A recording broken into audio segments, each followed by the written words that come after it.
ভিডিওর প্রথমেই আমি সরি বলছি, এতদিন আমি ভিডিও দিতে পারিনি, তার কারণ ফোনটা একটু প্রবলেম হয়ে গেছিলো। তো বাড়ির আশেপাশেও অনেকে জিজ্ঞাসা করেছিল পর্তুলিকা গাছে ফুল হচ্ছে না, এবং ফেসবুকের মাধ্যমেও তাই।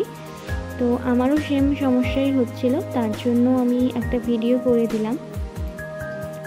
তো যাদের কাছে ফুল হচ্ছে না বা কম ফুল হচ্ছে, যে ডালগুলোয় ফুল হয়ে গেছে সেগুলো একটু পিঞ্চ করে দিও। যদি কুড়ি থাকে শুকনো ফুলগুলো ঝরিয়ে দিও। শুকনো ফুলগুলো টবের মধ্যেই রেখে দিতে পারো তোমরা, সেগুলো সার হয়ে যাবে। আমি প্রত্যেকটা শুকনো ফুল কিন্তু ফেলে দিয়েছি। আর ওই যে লাল আর হলুদ যে পর্তুলিকাগুলো বসিয়েছিলাম, সেগুলোর গাছ কিন্তু অনেকটাই বেড়ে গিয়েছে এবং একটা দুটো করে ফুল হচ্ছে।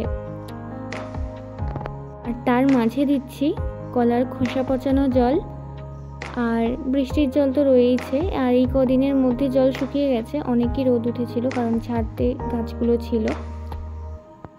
ভিডিওটা আজ এই পর্যন্তই থাক। যদি ভালো লেগে থাকে একটা লাইক, কমেন্ট আর চ্যানেলটিকে সাবস্ক্রাইব করে দিও। টাটা।